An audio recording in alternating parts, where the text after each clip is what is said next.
So I previously made a video about how to create secure attachment in babies, and I got a lot of questions. How do you create secure attachment in adults who do not have secure attachment? And I was thinking about it, and I thought, really, it's remarkably hard to give yourself secure attachment. It's much easier to look at this from the lens of how can the people in your life help you develop secure attachment? Because attachment style is formed in the context of the relationships in your life. Secure attachment is developed by the people in your life basically sending you the message that the world is a safe place, that you can trust them, that they're going to be there for you. You can imagine how it would be very difficult to go from having an insecure to a secure attachment style independently of what the people in your life are doing. It's not impossible, but it is very, very difficult. So instead, I feel like it's much more important to look at this from the lens of how can we help people, adults who are insecurely attached, to develop more secure attachment style. And if you're the one with the insecure attachment style, the way that you can look at this is,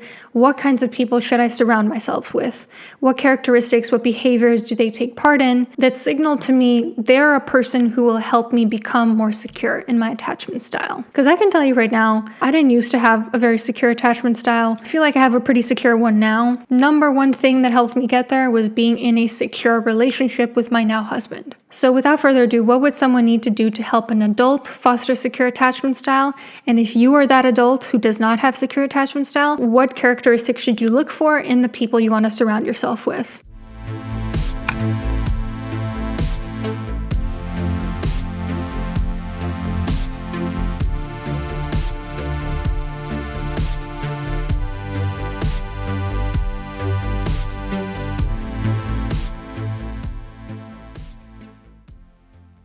The number one thing you should do if you want an adult to become more secure in their attachment style is to show up reliably. Being reliable means you follow through with the things that you promise to do. You show up on time, let's say 95% of the time. We'll give yourself 5% grace because shit happens. More than just showing up on time, you follow through on the things you say you're going to do. Like if you're in a monogamous relationship with someone, you are actually faithful. You're not taking part in any hot and cold behavior with that person. You are 100% showing up as somebody who is reliable. With every interaction, that person learns, this is a person who's going to be there. This is a person who does what they say they're going to do. This is a person I can trust, who's consistent. This is not someone I have to worry about whether they're going to be able to meet my needs or not. If they say they're going to be able to meet my needs, they're going to follow through with it. And if they can't meet this specific need, then they would just tell me straight up. This is how trust builds. Trust builds by showing up reliably, by following through on your vows, on your promises, on the things that you say you're going to do. I'm really concerned that in today's day and age, a lot of people are not very reliable whatsoever. They're super late, or they don't show up to things, they don't text back. Their word doesn't really mean anything. There's no sense of honor anymore. A lot of people are going to be living in a society where they feel like they don't have trust, that people are actually going to follow through for them. So number one, show up reliable. Number two, be consistent in your communication, in person, and also, of course, technologically, because that's a huge component of the way we communicate in this day and age. You don't have to respond right away, but you do have to ultimately respond to people. I have friends who sometimes don't get back to me for weeks at a time. And when they do eventually get back to me, they say, oh my God, I'm so sorry. This thing happened and I completely forgot. I get it too, because these days I am very, very slow at responding to people. I literally don't open certain apps on my phone for sometimes 2-3 days at a time, because I just don't have the time. With a baby, with still trying to work, with just having moved across countries, I just can't respond as quickly as I used to. But even if it takes you longer, even if you can't be super prompt about it and you have other stuff going on in life, you should still always ultimately communicate.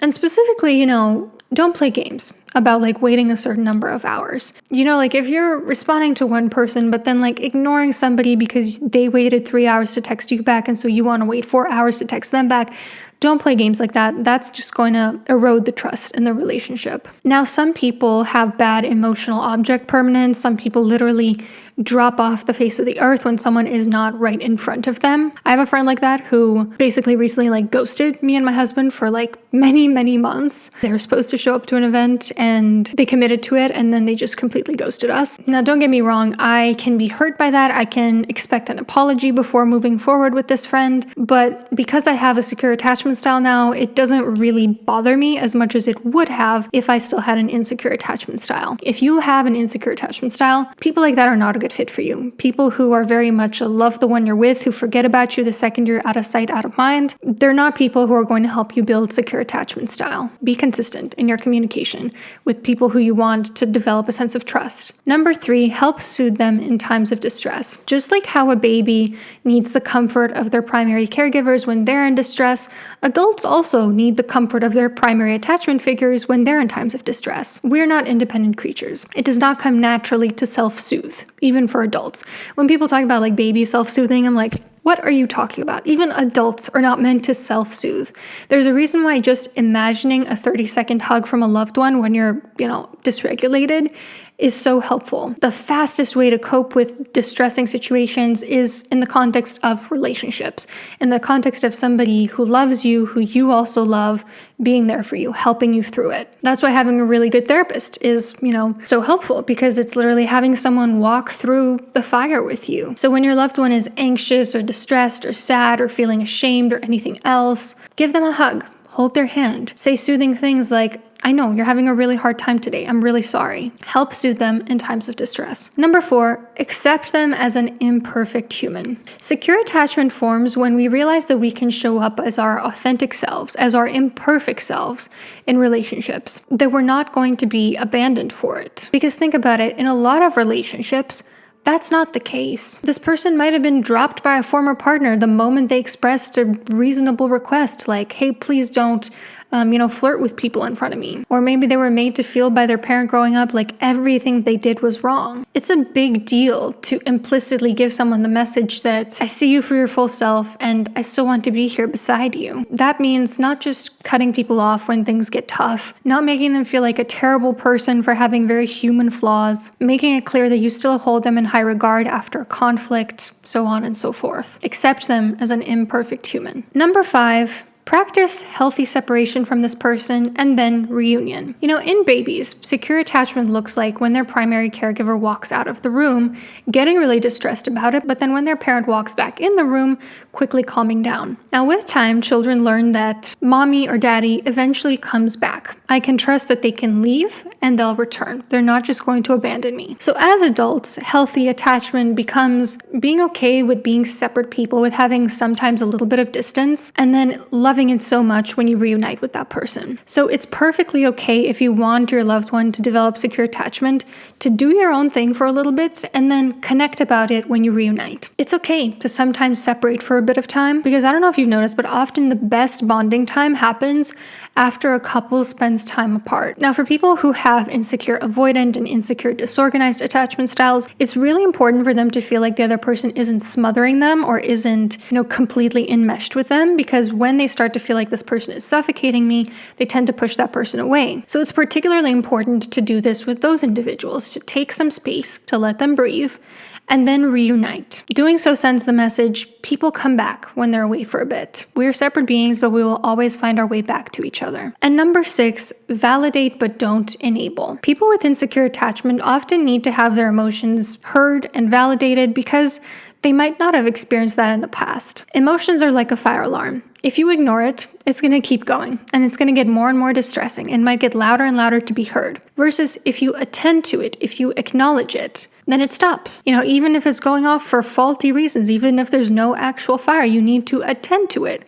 in order for the emotion to not escalate. So what does it look like to validate? Acknowledge the feeling, name it, empathize with them. You might say, you look sad. I get it. I'd probably feel sad too if XYZ thing that you experienced were happening. But the other half of that equation is also important. Don't enable them. People with insecure attachment sometimes take part in unproductive behaviors like pushing people away, smothering them, acting out due to emotional dysregulation. So stick to healthy boundaries and natural consequences even as you validate their emotions. This could look like saying, I understand you feel anxious about me going to this work event on Wednesday. You've been burned in the past by your ex who cheated on you with his coworker or whatever. But I promise that's not me. I still need to go to this event, but I love you and I hear you. You're not enabling. You're not saying, I'm not going to go to this work event that I need to go to because you're jealous, but you're also acknowledging their jealousy, their reasons for it. You're approaching it with compassion, understanding why they feel the way that they do. So validate, but don't enable. In conclusion, 6 behaviors to take part in if you want your loved one to develop secure attachment,